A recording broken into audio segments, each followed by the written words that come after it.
Good afternoon. How's everybody doing? Good? That's not a bad start. As the introduction said, I'm the Chief Customer Officer at New Relic. I've been with the company for a little bit over 4 years, and I wanted to share a little bit of my experiences and the company's experiences of building the company to a scale that we are today. And looking back, some of the lessons that we've learned and things that I think would potentially be of benefit to this audience. How many people in the audience have either used New Relic or are aware of New Relic? Okay, so a fairly good number. We have a vision at New Relic that we want to create more perfect internet. And through that, we're going to instrument, measure, and improve the internet through the deployment of our technology. And that allows our customers to build better software, much more perfect software, to have better relationships, and to also build better businesses. We are the world's most complete and comprehensive instrumentation platform on the marketplace today that is cloud-based, that is SaaS-based. When we started out, we built the company purely as a SaaS company. We didn't ever have an on-prem solution. We didn't ever have any technology that sits on-premise outside some of our collector agent technology.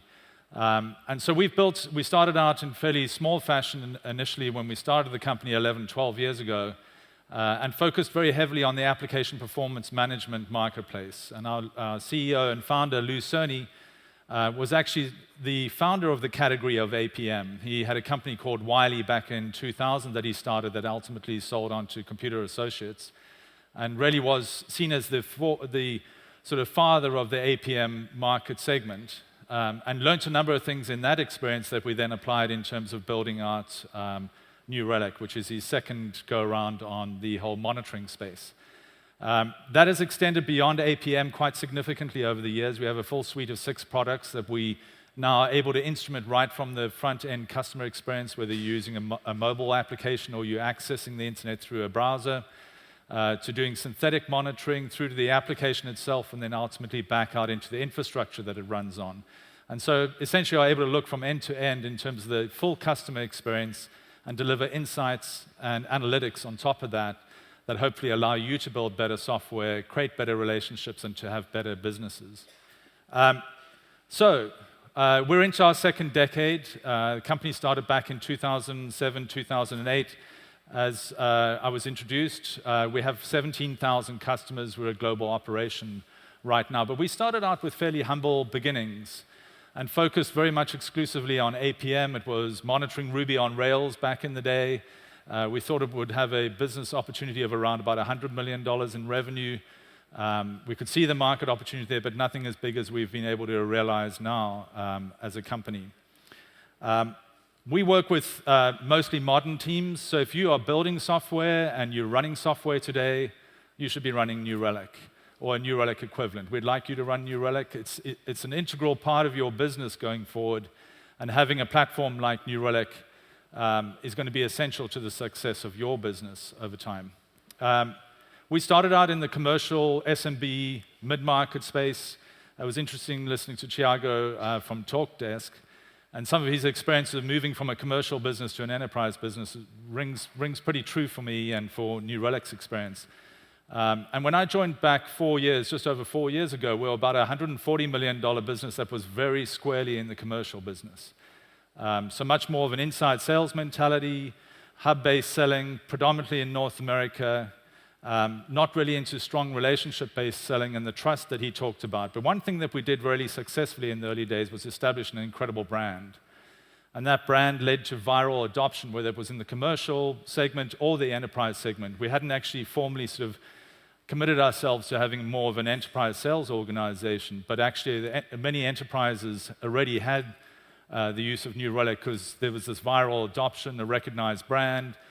Developers were really loyal to the product, and they were able to take the product with them wherever they went. And so you saw these little pockets of the usage of New Relic, even in some of the largest enterprises around the world. So fast forward to where we are today. We're a $550 million plus ARR company. Since over the last 4 years, going from 140 to 550, we're still growing at 30 to 35%. We've re-accelerated growth. If you look today, over 50% of the Fortune 100 would now use our product and use it quite extensively. And so a significantly bigger, larger, and more successful company than we were 4 years ago. So one of the things I like to do at venues like this is to talk a little bit about one of my passions. And one of my hobbies is photography. And I absolutely love photography. And I think it's actually quite a good analogy for the business world, and it's a great analogy for what some of the things that you need to think about as a SaaS business. And so these are three gentlemen that I took a couple of years ago taking photographs in Havana, Cuba. They were all within about a mile radius. Incredibly striking individuals. And one of the things that it taught me is that great photography depends on exceptional subject matter. If you truly want to inspire people to understand what it is about the subject that you are trying to photograph or the message you're trying to get across, you've really got to have strong subject matter. And in that subject matter, you've got to be opinionated, and you've got to be provocative, and you've got to get under the covers of the individual or the company. Use either, talk about the photography or talk about a business. You've truly got to get under the covers and understand what touches the soul of individuals, what's important to them. Tap into something that's emotional and be able to then show that in a photograph is essential.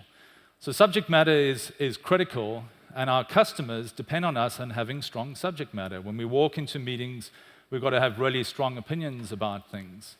And actually, it was Ansel Adams. I think most people are familiar with Ansel Adams. He was a famous photographer of the last century who was very famous for photographing a lot of landscape photography in the western states of the US. And he said, great photographs are made, not taken. And I think there are parallels there for business as well, that if you want to have exceptional impact with a customer, you have to think about the thing that you want to do with them, the value you want to deliver, and you have to think about how you're going to make that. It's not just something you take, it's not just something you turn up and switch on and deliver. It's something you have to be intentional about. And subject matter also includes the thought process around focus. And Ansel Adams also said this. He said, there's nothing worse than a sharp image of a fuzzy concept. And think about that. There's nothing worse than a sharp image of a fuzzy concept. And how many times do we go into a business situation and think we've got absolute clarity about what we want to talk about, but the customer doesn't really understand what the value is? So we've got a strong opinion, we've got clarity around what we want to say, and the customer's looking there, scratching their head and thinking, well, that's a fuzzy concept. I don't truly understand that. And so I think the whole essence of subject matter, what your focus is, and how you convey that over to your customers is critical. The second thing in photography that I think is essential is mindfulness. I once did this amazing photography course in Santa Fe, New Mexico, in the USA, with a gentleman called George DeWolf. And George DeWolf is a fine art photographer. He's relatively well known in the industry. And he did this whole course on mindfulness. And what he taught us was to almost become meditative around photography, that you should immerse yourself in the situation. And you get to the point where all the distractions go away and you become part of the environment that you're trying to photograph. And you take way better pictures because you're really sitting back and watching what goes on. You're not rushing in, taking a picture, not thinking about it. So you actually connect with the environment that you're operating in. And I think that is so true of the business world today, particularly in a SaaS world, is that we have to be exceptionally mindful. As with photography, you can't rush into a situation, thrust a lens into somebody's face, and expect them to relax, to be fine with the situation, and respond to that. And so too in business, I think we've got to be exceptionally mindful and to start to think about what is really critical to a customer and see how we deliver that. And that requires us to be immersive, as I talked about. It requires us to slow down and think and to be intentional about what we're trying to achieve. And so for a number of these pictures that you can see here, I actually sat in those environments for an hour, two, and never took a photograph. Got to know the people, got to the point where they felt comfortable, and then you'd get to a point where you'd talk about maybe taking a picture, and sometimes you wouldn't. It wasn't the right time. And this allows you to build really strong relationships, as we do in business as well. So the third area of photography that I want to touch on, third and fourth, is around intimacy and trust. And if you know the author Stephen Covey really well, he wrote the famous book around the 7 habits of highly successful people, and has written a lot recently around the importance of trust. And he talks about this fact that trust is the most critical element of personal and professional relationships these days, that trust is at the cornerstone of every relationship. And so building this intimacy with your subject matter and being mindful of what's going on is critical in building successful photography portfolios, and I would argue in building successful companies, and I think it applies even more so to SaaS companies. And I think it's especially true of SaaS companies when you start to think about the fact that everything is a service. And there's this great graphic that was created by TSIA, the Technology Services Industry Association in the US. Great organization if you do have a services component to your business and you're looking for best practice and trying to understand how to set it up effectively. They're really useful and helpful. But they talked about the evolution of the expand motion within businesses. And if you go from the early 1990s through the dot-com era, through the social enterprise, and right up to where we are today in the software as a service world, how over time it's become the responsibility of marketing, and I would argue also the product. When you think about product-led growth, what is the product actually doing to drive growth? It's marketing and product that have become increasingly important in terms of how we communicate to customers what's new in the product, what's the new capability, what should you be thinking about in terms of added value. And I think in the SaaS world, you've got to start to think about the fact that this is a continuous service delivery model. It's a flywheel. It's a make the promise, deliver the promise, through delivering on not just the service that technically that you deliver to the customer, but how you support them, how you help them realize value, how you help them understand what the new added value is in the platform over time as well. And I think this is an important concept as we go through some of the experiences that we at New Relic have had. And I think it's critical if you're trying to scale a business to start having this service mentality mindset, that it's not about the technology alone, and it's not about technology with a bunch of salespeople, but it's actually what is the service delivery strategy that you have that you're going to use to continually interact with your customers. So, I want to spend a little bit of time today and talk about 7 key areas that have been the basis of my experience over the last 4 years, and certainly some of the experiences of my colleagues who have been at New Relic for a little bit longer than the 4 years that I have been.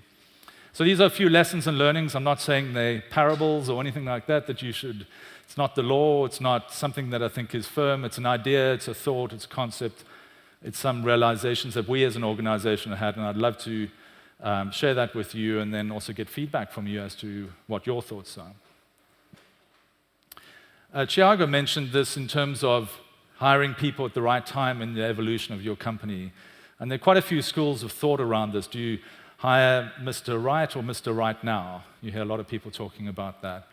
I have the opinion that one of the things that has served us really well in my organization and the broader New Relic, and I run the Customer Solutions Group, which is everything in the pre-sales and the post-sales arena that doesn't carry a quota. Or it includes the renewals people, so they carry a quota. So it's all the technical resources, it's all the professional services resources, pre-sales, education, customer success management, renewals, etc. So we're the ones responsible for that flywheel of the relationship. And one of the things we did really well early on, in my belief, when we started to shift towards the enterprise, which was 4 to 5 years ago, we wanted to have both, but there was a distinct shift more to the enterprise, was who do we need to build the company we want to be and support what we have today? And I think we got a great balance to a point where the 75 managers people who have a management responsibility in my team today, 50% of them got their first management gig in the company. And so that's supporting the growth of the company and evolution of the careers of the people that were involved in the company from the early days, which I think is really essential. But at the same time, we went and hired a bunch of people who we knew had done this before, who could, and this was part of the discussion earlier, who could mentor a number of the people who were in their first management gigs and perhaps had never done this before. And whilst that's energizing and motivating, it also can introduce risk in the business. So to me, think about what you want to be 3, 4 years out, and who's going to be able to deliver on today, but also set you up for success 3, 4 years out. I think the people that you hire, it's a combination of the organization that you create, it's the leadership that you hire, and the service delivery mentality that you think about. So for me, the cornerstone traits that you're looking for are people that are customer-centric, they're customer-obsessed. They think about what it is that the customer wants to be able to do. They have less of an internal focus. That's the secondary thing. I think you want people that are inquisitive and are curious about the technology that you have and the service that you have and want it to be better. They constantly want to validate that with the customer and get feedback from them. And so all those sort of traits, to me, supported us really well in our growth trajectory, is that we put some cornerstone leadership in early that served us well 2, 3, 4 years down the line. And I think you've got to continually think about that. We're a $550 million company with a strategy to go to $1 billion and beyond. We're thinking already about what does that mean in terms of the leadership, the organizational structure that we need to have. Second lesson for us was to, very early on, particularly with your key customers, your marquee customers, your brand name customers, is develop a joint vision of success.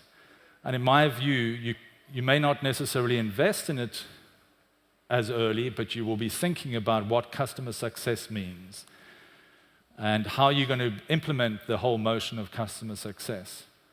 And for us, developing shared customer success plans with our customers early on, something that we didn't ask them to help us define success, we asked them to help us validate success, what it looked like, because quite frequently we were going in and saying, this is the art of the possible, this is where you could get to, this is the outcome that you could have, how does that relate to your business, what are the KPIs that are critical to you to achieve that?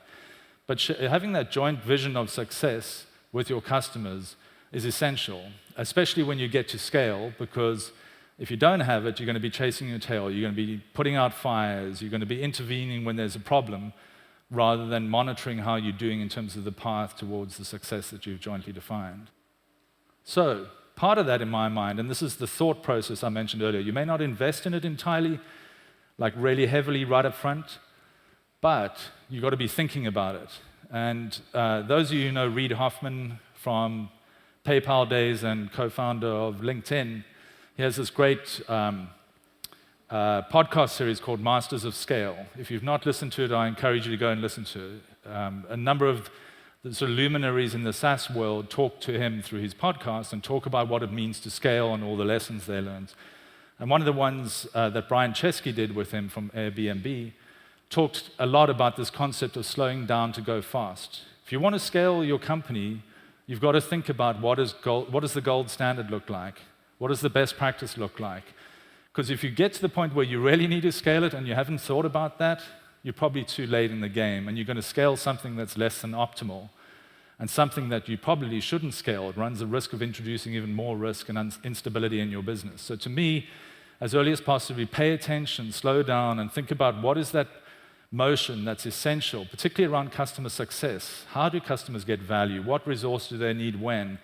What are their moments of value? What are their moments of truth? When do they need us most? And if you start to internalize that and you start to develop that into a thought pattern and ultimately into a process that you can implement in your business, you can scale pretty quickly off the back of that. So it's this case of pay attention to the white glove service, which doesn't inherently scale, to then be able to, at some point in time, scale that, whether it's through digital channels or through automation or growth engineering or a combination of all those. If you've slowed down to go fast and you've paid attention and you understand what that gold standard looks like, you've then got to build it into the fabric of your business. And so this concept of developing customer journeys or defining the customer journeys, I think is where we are right now as a company. We are right in the middle of this.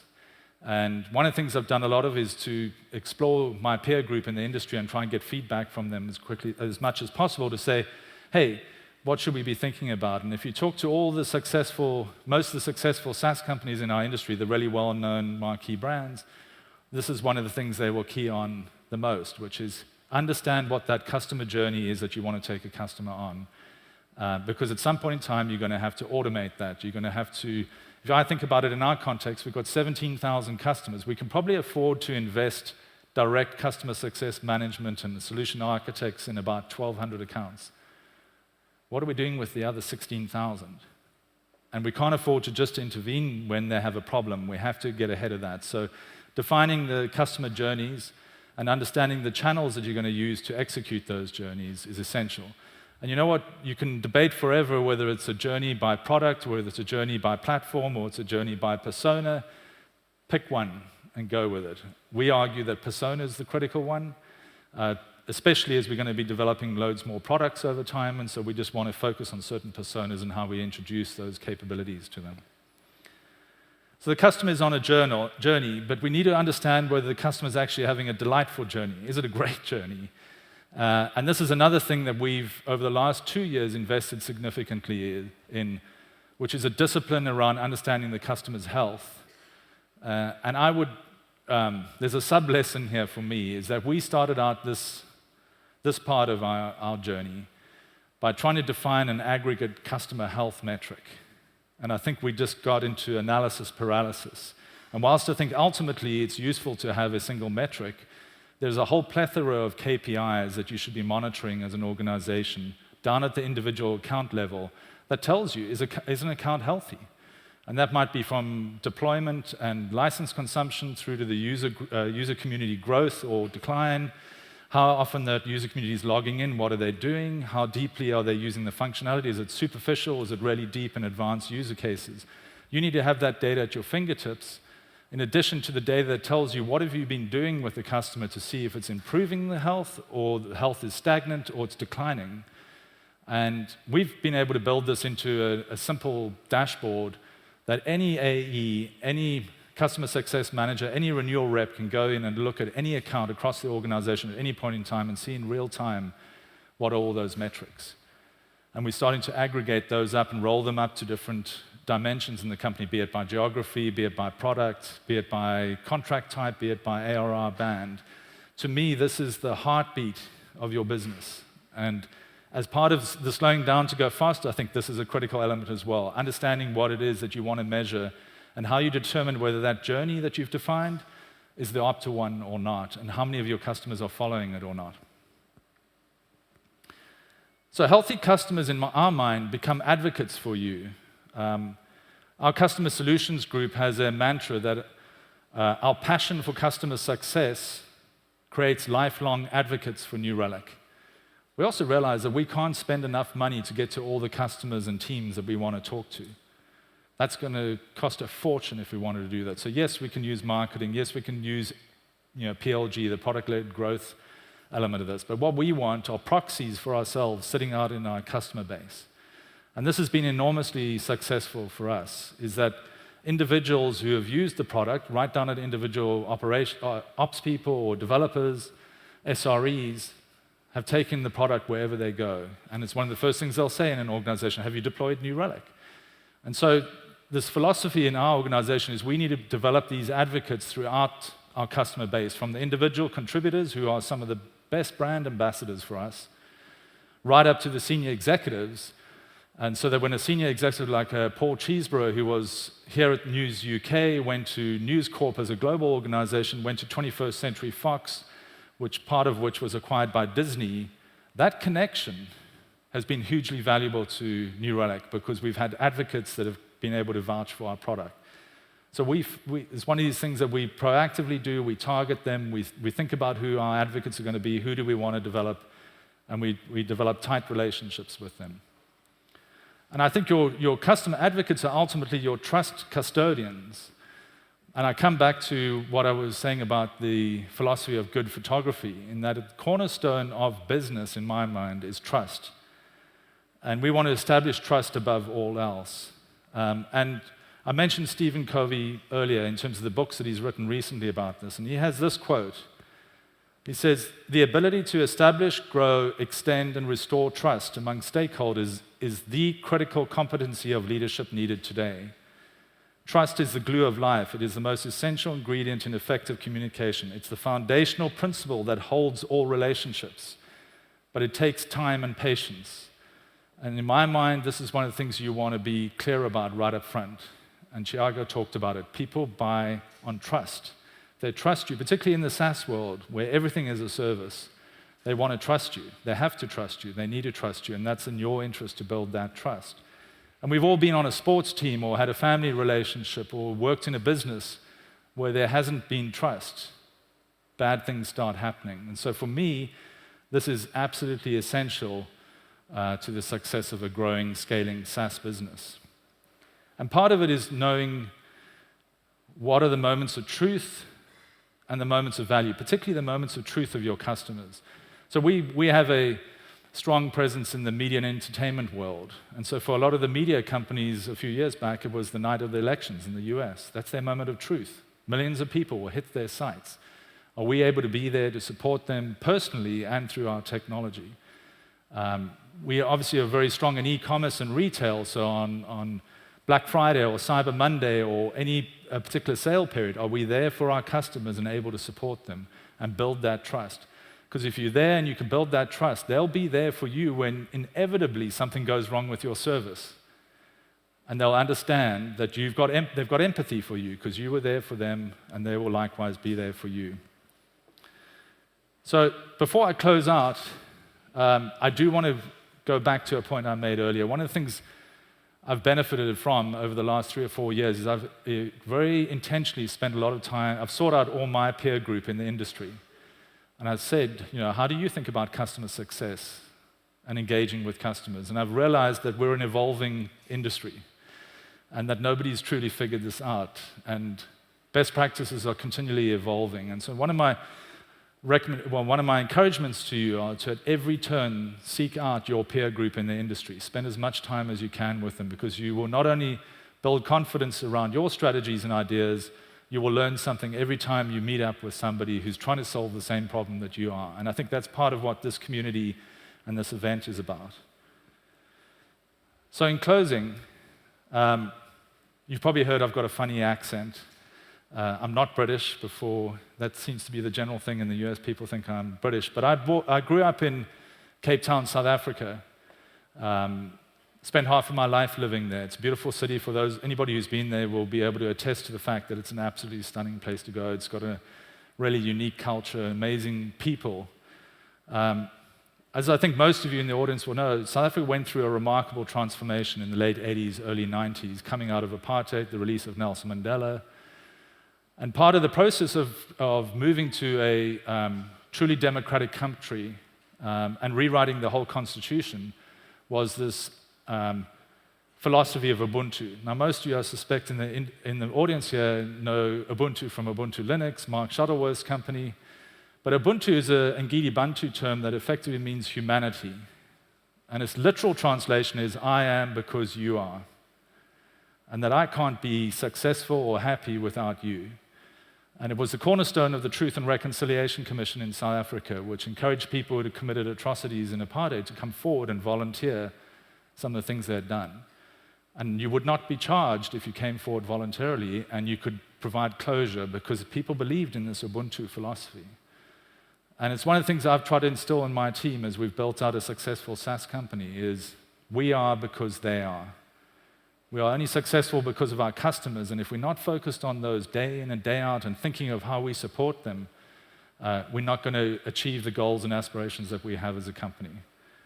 So with that, I'd like to thank you very much for spending the last 30 minutes with you, and hope that you enjoy the rest of the conference. Thank you very much.